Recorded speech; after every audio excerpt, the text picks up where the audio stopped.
Vamos iniciar a reunião. Antes, 2 avisos. Primeiro, sábado aqui, nós teremos a pizza fraterna, a partir das 11 até as 2 horas da tarde. A Isabel está precisando de voluntários para virem a partir das 7 horas para montarem as pizzas. Aqueles que se dispuserem estão convidados. Então, sábado, a partir das 7 horas, voluntários. E a partir das 11 até as 2 é a venda das pizzas. Outro recado é que domingo no Paulo Alcide Jorge, o teatro, às 7 horas da noite, nós teremos a peça sobre o Chico. Chico, o que é da alegria? Além da alegria, desculpa, além da alegria. Então o Chico, a peça sobre o Chico, a partir das 7 horas da noite, no Paulo Alcide Jorge, no domingo, dia 26. Então vamos iniciar a reunião. Vamos fechar os nossos olhos e elevarmos o pensamento até Deus, nosso Pai, e rogarmos a Jesus, o amigo de todas as horas.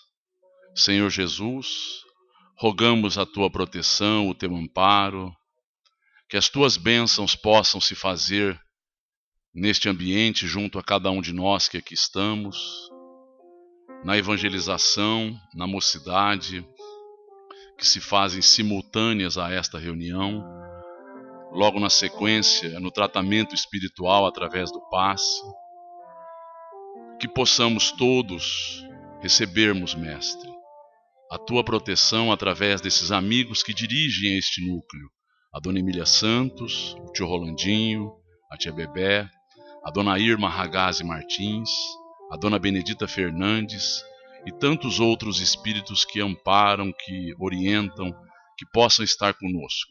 E nós, agradecidos e confiantes nesta proteção, vamos iniciar a reunião da noite dando graças a Deus. E que assim seja. Nós vamos iniciar com o Carlão.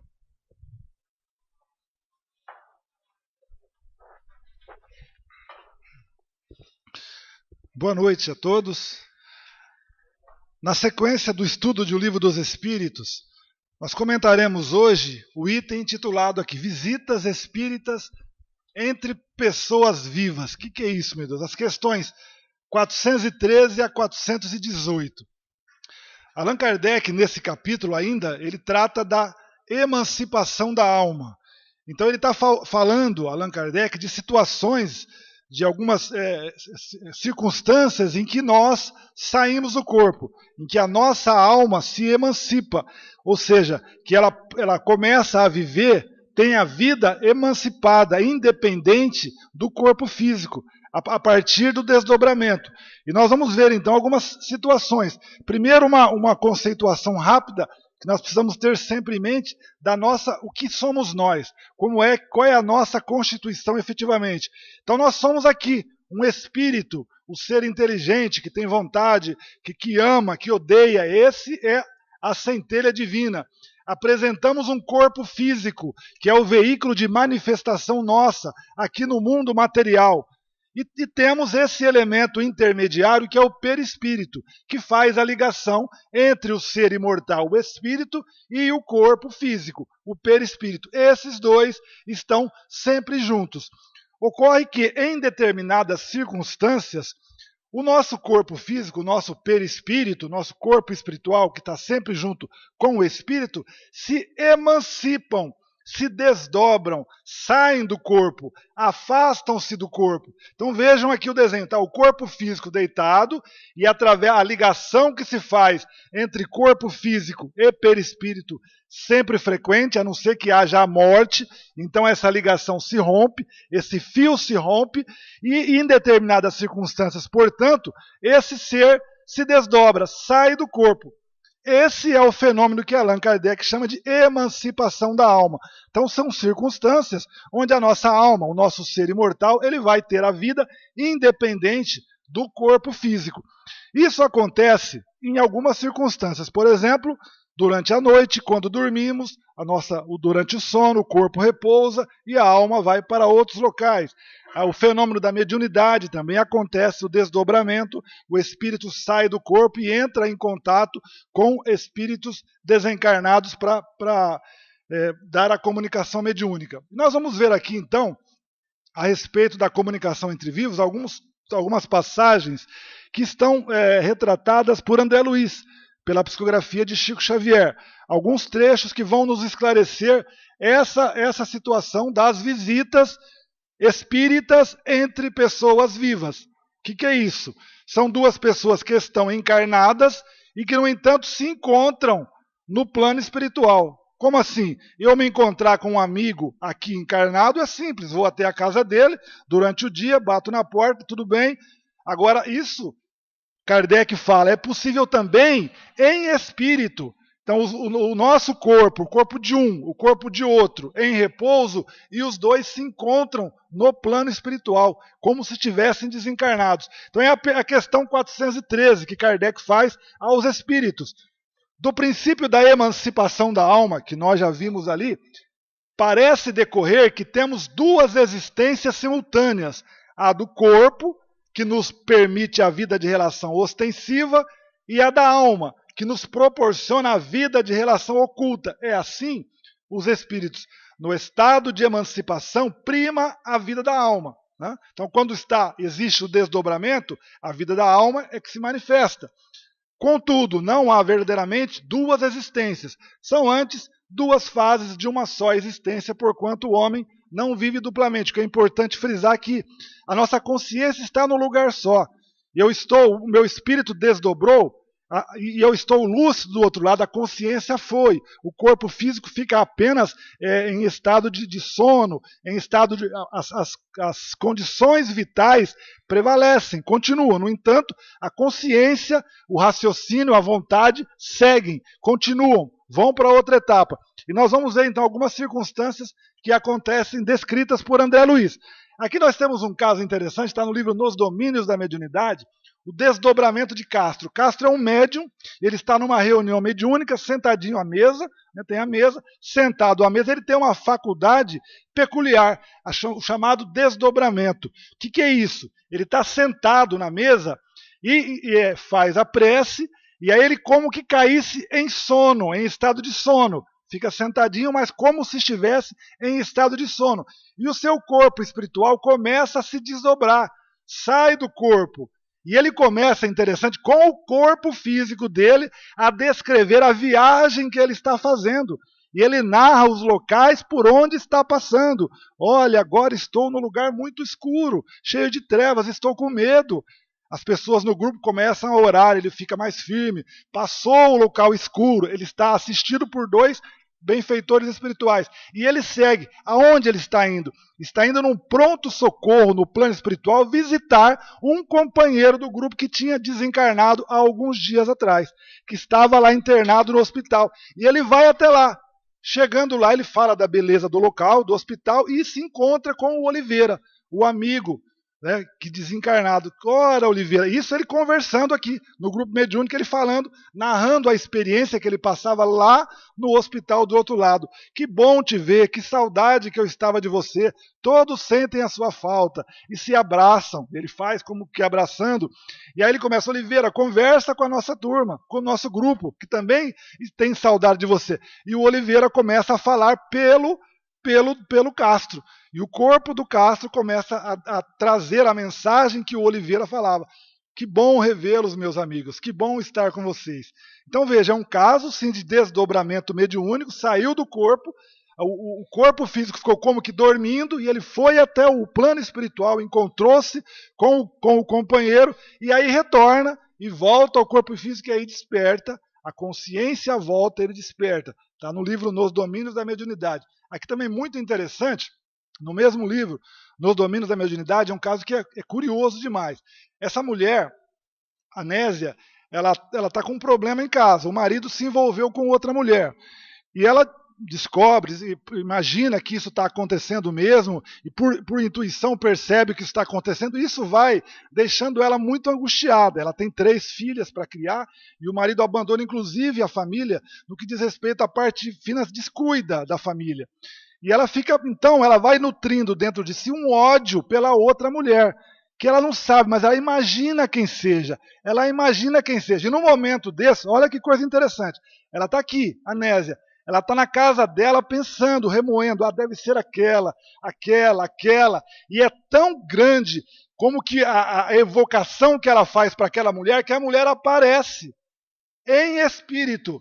Não está material. Um médium, diz o mentor, poderia até vê-la aqui materializada, mas ela está em espírito, e as duas, e aí André Luiz vai narrando, eles veem a discussão, elas se degradiam as duas, guerriam, bate-boca, uma com a outra, em pensamento, e os dois vêm lá. Quer dizer, ela traiu, e essa aqui estava onde? Possivelmente dormindo, descansando. Saiu do corpo pelo apelo mental dessa aqui, pela invocação mental dessa, e foi até lá. Quantas vezes nós não fazemos isso? Cuidado que temos que ter com quem nós atraímos, com os nossos pensamentos. E ela se perturba, se desequilibrou, ia adoecer por conta disso. Foi amparada na sequência. Outra situação interessante, no livro Entre a Terra e o Céu, essa aqui, Antonina, ela tinha quatro filhos, 4 meninos. O marido também foi embora, largou, abandonou ela sozinha, e ela ficou cuidando dos 4 meninos numa situação financeira muito difícil. De sorte que um dos filhos desencarna, morreu. Ela não conseguiu manter, não conseguiu sustentar, não conseguiu cuidar, tratar do menino, e o menino morreu. E ela ficou muito triste, como é natural, ficou angustiada. O que aconteceu com ela? Foi lhe dada a oportunidade de visitar o filho no plano espiritual. Que coisa maravilhosa. A mãe, angustiada, entristecida porque perdeu o filho, consegue a autorização e ela vai. Aqui ela está desdobrada, ela está dormindo, à noite dorme, vai para o plano espiritual visitar o menino que estava internado num hospital, num lar de crianças no plano espiritual, sendo cuidado. A alegria dessa mãe, que para o menino é muito bom esse reencontro, auxilia na recuperação dele, e também para ela, quando volta mais em paz, mais serena, mais confiante na bondade do Pai. Também no livro, outra situação de desdobramento. E aqui uma outra que Kardec faz a pergunta exatamente: será que 2 pessoas que estão encarnadas podem se reencontrar no plano espiritual? Olha esse caso, nos domínios da mediunidade também, André Luiz. Esse aqui é Américo, ele está buscando auxílio, está encarnado, ele está buscando auxílio, ele passa por imensas dificuldades, tormento cerebral e tal, e ele busca amparo na casa espírita, e ele vai sendo atendido através de passe, através do atendimento da água fluidificada. E numa noite de reunião, quando acabou a reunião, André Luiz e Hilário e Aulus acompanham até o seu lar, até sua casa, saem do centro espírita e vão junto. Ele está encarnado, ele sai do centro e eles vão junto. Chega na casa, a mãe abre a porta e recebe: meu filho, que bom ver, Américo. Vem aqui, vem com a mamãe. E pôs ele para dormir. Nem que pôs para dormir, quase que imediatamente ele sai do corpo. E aí está André Luiz, Aulus e Hilário observando. Ele está com um fio, né? Ele saiu do corpo, desdobrou-se do corpo e foi até o pai. O pai está encarnado e não estava dormindo ainda. Ele também, espiritista, paralítico, né? Mas ele pressentiu a presença de um espírito necessitado. Não sabia que era o filho. E começa a orar, faz preces para o filho, para esse espírito que estava próximo. Mas veja, era o próprio filho que estava rogando socorro a isso. O que aconteceu? Em vida passada, ele era um líder de um bando de salteadores. Eles ficavam à beira das estradas assaltando criaturas que lá passavam. Esse foi o líder, ele atraiu outros para trabalhar. E os outros que ele atraiu reencarnaram todos como filho. Todos com problema. 4 filhos com problemas. E uma moça boa, um espírito bom que reencarnou junto para auxiliar. E aí o que acontece então? Eles estão lá. Quem é que aparece? A irmã, o espírito bom, que estava dormindo no outro quarto e que veio nesse lar para auxiliá-los. Sai do corpo em desdobramento também e vai lá ajudar o irmão Américo e ajudar o pai. para ficar mais tranquilo, para ficar mais equilibrado. Olha só o que acontece numa casa, num lar. A gente tem na nossa casa obsessores, espíritos que nós devemos que devemos do passado, e também protetores, anjos bons que vêm nos ajudar, nos fortalecer a vencer as dificuldades da vida. Esse é um exemplo muito interessante que eles vão superando.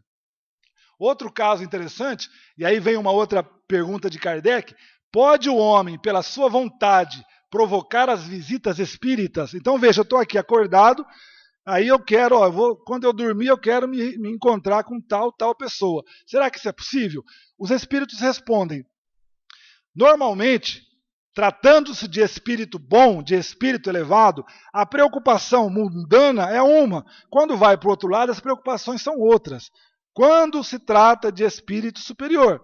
Quando se trata, na maioria dos casos, de nós outros, espíritos que estamos preocupados com as coisas do mundo, saímos do corpo, continuamos preocupados com as coisas do mundo, isso acontece muitas vezes. Vamos para André Luiz de novo. Entre a terra e o céu. Esse aqui é um caso interessante. A tragédia aconteceu durante a Guerra do Paraguai. Nós temos aqui,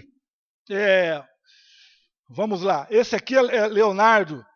Ele foi, durante a Guerra do Paraguai, ele estava com Lola, e esse aqui, naquela vida, ele o traiu com Lola. Então ele se envolveu com Lola e deixou esse nervoso. Então, aqui eles estão aonde? No ambiente, na casa de Lola, que na verdade, lembra da Antonina que foi visitar a filha? É a Antonina reencarnada. Então a Antonina está na casa dela, quietinha, e o Leonardo está lá ainda, desencarnado. Então vem André Luiz e Hilário e tentam auxiliá-los. E ele fica bravo, ele convoca a Lola: vem aqui, Lola, vem aqui. E ela, a Antonina, que nós vimos como era a imagem, uma imagem, ela desdobra-se e vem. Só que quando ela vê, ela entra na sintonia mental do Leonardo, ela também se volta à imagem do tempo da Guerra do Paraguai, a imagem de Lola e não mais de Antonina. E os dois conversam, ele acusa ela, os dois brigam muito. E aí então André Luiz vai e coloca ela para dormir, para descansar. Mas ele continua chamando.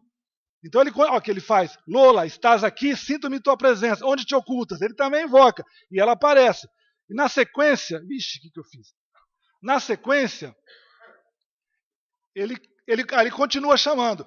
Ele vai chamar o que traiu ele.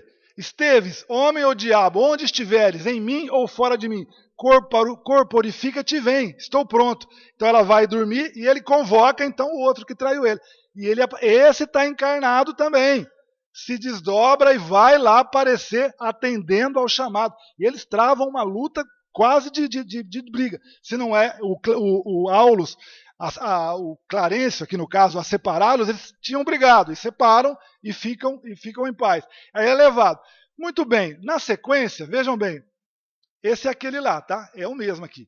No dia seguinte, ele acorda de manhã e fala: nossa, o que aconteceu? Será que eu encontrei com esse ou aquele? Aí ele fala: tá bom, se é assim, essa noite eu vou dormir e vou convocar o outro meu inimigo que ele tinha naquela vida mesmo, porque ele se apaixonara por uma moça e um outro acabou casando com ela. Pois eu vou convocar ele à noite e nós vamos acertar essa situação. Dormiu, à noite, Amaro, ladrão, Amaro, usurpador, aparece. Se tens dignidade, afronta-me a vingança. Não tremerei. Ele convoca. E o Amaro, que também estava encarnado, né, desdobrou-se, foi atender o chamado. Os dois juntos, ele é ameaçador, esse aqui jamais pacifista, tentando agredir esse aqui. E vem Clarencio também de novo para apartar. Então vejam, um encontro de ódio, o ódio que nos vincula, talvez para o nosso nível, certamente para o nosso nível, é o vínculo que mais nos vincula ao outro. Porque é uma força intensa, é uma força que atrai, que chama, que nos imanta, que nos escraviza ao objeto do nosso ódio. E ele trouxe, como o outro trouxe também, como ele foi atraído pelo outro. Então, essa força faz com que se desdobre e os dois acabem se encontrando, desdobrado, encontros, não é? Visitas espíritas entre pessoas vivas. Os dois reencarnados e foram se encontrar do outro lado da vida. Então nós temos essa situação. É importante que a gente aprenda a conviver com isso, façamos prece antes de dormir para que a gente possa, assim, sair do corpo durante o sono, mas para ter bons encontros com familiares queridos, com pessoas amadas, com amigos que possam nos auxiliar e a quem também nós possamos auxiliar de alguma forma. Que Deus nos ampare a todos.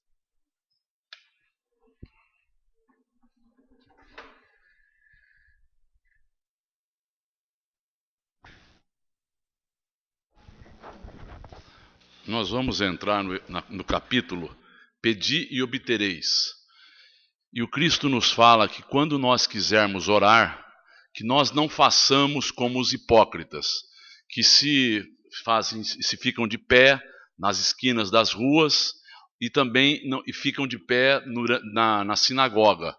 Mas façamos o seguinte, porque eles já adquiriram, já tiveram aquilo que eles buscavam. A recompensa deles era o olhar do outro, era que os outros entendessem que eles têm uma religiosidade, que eles cultuam a prece e assim por diante. Quando quiserem orar, que vocês adentrem no quarto de vocês, fechem a porta e façam com que a sua intimidade possa se fazer. O Pai, que tudo vê, vai atendê-los. Não é pela quantidade de palavras que nós seremos atendidos, como fazem os pagões. Então, e ele nos fala ainda um outro elemento, que quando estiverem orando, que vocês possam perdoar, para que vocês possam ser perdoados. Então, essas são premissas que nós precisamos entender. Primeiro, a prece é um estado. A prece não é a balbuciar, falar palavras. É um estado de alteração, de mudança interior. Se nós achamos que nós deitamos e falamos, estamos orando, nós estamos enganados. Nós temos que elevar o nível mental, elevar a proposição íntima, para que adentremos no estado de prece. Então, prece é um convívio, um contato que o Criador tem com a criatura. Nós temos com o Pai, nós temos com a espiritualidade, nós temos com Jesus. Então, adentrar a esse estado é fundamental. Então, ele nos dá alguns elementos. Por exemplo, nós não precisamos ter aparências. Nós estamos falando com quem mesmo? Com o Espírito Superior? Com Jesus? Com o Pai? Eles sabem quem nós somos. Eu não preciso me identificar. Eu não preciso me qualificar que eu sou isso, eu sou aquilo. Ele nos conhece intimamente. E se o nosso protetor está ao lado, da mesma forma, sabe quem nós somos. Aí nós vamos fazer a ladainha que fazemos comumente. Ladainha é repetir palavras como se nós estivéssemos nos desobrigando antes de deitarmos, ou ao acordarmos, ou as duas situações. Não é isso que é prece. A prece ela vai fazer com que a gente adentre um estado que nós vamos receber energias renovadas, que nós vamos buscar o alimento na fonte. Por que nós temos tantas guerras no mundo? Por que nós temos tanta opressão no mundo? Porque as pessoas roubam energias dos outros. Não buscam na fonte. A fonte principal é inesgotável. A fonte é o Pai. Quando eu roubo do outro, eu não estou fazendo a minha parte. Eu não estou colaborando com a minha evolução, nem do meu irmão. Então a relação despótica, marido e mulher, patrão e empregado, pais e filhos, é uma relação de roubo de energia. A gente quer colocar o outro num processo de submissão para quê? Para roubar, viver às expensas, viver às custas de. E prece eliminaria essa necessidade, porque nós temos necessidade de energias. Uma energia que não é física, é uma energia espiritual. E nós iremos buscar em que instante? Da prece. Ah, mas eu não posso trocar energias com pessoas com quem eu tenho afinidade? Posso. Me alimenta por um tempo. Da fonte, ela me alimenta, me reabastece, me vitaliza, me dá um dinamismo, me dá um elan para vivermos. Então, é importante entendermos isto. Ah, mas a prece o que é? É um convívio íntimo do nós com o Pai.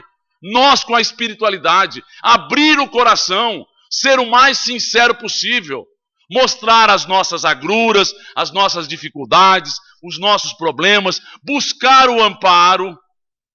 O que eu vou pedir numa prece? Lucidez e forças. Lucidez para entender o que está me ocorrendo.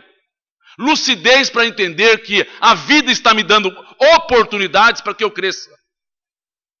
Então, a gente tem que ter a lucidez, porque senão a gente não tem o elemento vital, a fé, a confiança, a esperança, são filhas da fé. Confiança e esperança são filhas da fé. Eu não tenho fé, eu não estou em prece. Eu não tenho esse elan, essa ligação que é necessário ao restabelecimento do nosso equilíbrio. Então é importante entendermos, eu vou ser sincero, eu vou abrir o meu coração, não é pela quantidade de palavras, é pelo ardor, é pela veemência, é pela verdade que está sendo colocada. Eu estou precisando do amparo, eu estou rogando o amparo pelo meu filho, eu estou pedindo, rogando a proteção. Eu não tenho méritos, mas eu estou pedindo a intercessão. Então é fazer uma conversa íntima, como se nós estivéssemos conversando, e é isso. Chega desta forma a espiritualidade. Mas se eu estiver orando por um espírito que não tem condições de responder, alguém fará em nome dele. Isso chama-se prece refratária. Chega se ela tiver profundidade, se ela tiver vigor, se ela tiver um elemento básico que é: nós estamos nos movimentando da melhor forma, nós temos a confiança. Então o amparo virá da espiritualidade a nós. Então não é pela quantidade de palavras, é pela simplicidade da alma. É nós mostrarmos quem somos nós, é nós buscarmos entender isso. Lucidez é para isso. Em que estágio nós nos encontramos? Se a gente se achar que é muito bom, a obsessão é pouco. Se a gente achar que a gente está numa boa situação, a gente não entendeu a vida. A gente é devedor, a gente tem problemas do passado, a gente não se encontrou ainda nessa vida. Nós precisamos de uma série de elementos para que a gente esteja melhor. Então, é fundamental que isso esteja na nossa consciência. Então, adianta eu falar, e o meu proceder não for um proceder de amor e de perdão, isso é hipocrisia. Eu tenho que entender que o perdão tem um tempo. O perdão é um processo, sim, mas eu tenho que saber que eu vou perdoar. Eu vou aprender a perdoar. Não é no primeiro instante, não é no segundo instante. Eu vou aprender a entender os meus problemas, eu vou entender o que aquilo provocou em mim e vou modificando o meu interior para que eu a entenda, me melhore. Para que a prece tenha essa validade, essa profundidade. Eu estou me empenhando por melhorias. Eu estou me empenhando por ter algo melhor. Então, quando nós vemos André Luiz, nos livros diversos dele, por exemplo, no Mensageiros, nós vemos quando existe uma prece de esmalha, a prece se faz e é vista pelo plano espiritual. É percebida pelo plano espiritual. E como ela é percebida? Pelas vibrações, pelo empenho, pelo desejo de melhoria, pela colocação que a pessoa tem de si mesmo. E aí, o amparo jorra do alto na forma de flocos de luz. Isso é a prece sendo atendida. Isso é a prece encontrando ressonância e espiritualidade superior. E ela encontrará se tiver essas proposições. Se ela for de uma alma humilde, se ela for de uma alma simples, se ela for de uma alma que está querendo se melhorar, se ela for verdadeira, para que nós nos mostremos. Nós nos mostremos, porque a humildade é fundamental. Eu pedir o amparo, eu me colocar numa posição de necessitado. Eu não preciso, eu não peço porque eu não preciso. Nós precisamos. A humildade é fundamental. É uma premissa básica no processo. E aí o Cristo complementa dizendo o seguinte, que certa feita no templo existiam duas pessoas, um fariseu e um publicano. O fariseu era um dos doutores da lei, um dos conhecedores do Velho Testamento, do Torá e também dos profetas, profundamente. Conhecia letras. Ele era alguém que fazia com que a letra fosse cumprida real. Ao pé da letra as coisas eram cumpridas. Então o doutor da lei era alguém que eles tinham medo. O fariseu era alguém com que, além da hipocrisia, ele se aproveitava de circunstâncias, mas quando ele orava, além de se levantar, ele ficava falando das suas qualidades. Eu sou justo, não sou adúltero, eu não sou um ladrão, eu cumpro meus deveres, jejuo 2 vezes na semana e mais, eu dou o dízimo de tudo que eu tenho. Enquanto o publicano é um homem de má vida. Enquanto o publicano se esconde, e o publicano nem levantava a cabeça, nem se dignava a mirar os céus. Tal a humilhação em que ele se encontrava. E aí ele volta-se dizendo e batendo no peito: eu sou um pecador, ampara-me, Pai, ampara-me, Senhor, eu sou um pecador. E aí o Cristo complementa dizendo: ele se justificou. Aqueles que se exaltam serão humilhados. Aqueles que são humilhados serão exaltados. Nós não precisamos mostrar se é que nós temos alguma coisa. Aqueles que acham que precisam mostrar é porque não adquiriram essa base fundamental que é a humildade. Então, quando nós vemos um espírito superior, básico, humildade. E humildade não significa não ter autoestima, humildade não significa submissão. Humildade é saber que aquilo que ele possui é dele e não causa nele euforia. Aquilo que ele não tem não causa nele uma luta. Ele entende quem ele é. Ele entende quem ele é. Então, é fundamental que nós entendamos isto. Se nós buscarmos a prece como algo que vai nos vitalizar, como algo que vai nos dar condições de vencermos as agruras da vida, nós estaremos no bom caminho. Não precisaremos ter esta vida de roubo. Volto a frisar. Porque a gente não olha, não vê e não entende isto. Como nós não temos relações fraternais, se tivéssemos, por um tempo iríamos nos manter. Nós precisaríamos ainda buscar, porque o Pai é o manancial. A espiritualidade superior é por nós. E aí o Chico diz o seguinte: quando ele se sentava ao lado da cama, antes dele deitar, ele dizia: eu oro antes de deitar, porque depois que eu deito, a mente parece que entra num turbilhão, querendo adormecer. Então eu oro, me preparo, faço a coisa que seja uma verdade dentro de mim. Então, é essa proposição que nós temos que ter. Quando nós buscarmos coisas inferiores, isso não é prece. Um fato jocoso ocorrido na comunhão espírita é que uma dona de um lupanar em Uberaba foi até o Chico, pedindo que ele orasse porque eles estavam com poucos clientes. As moças precisavam trabalhar. O Chico olhou e disse: meu irmão, vá em paz.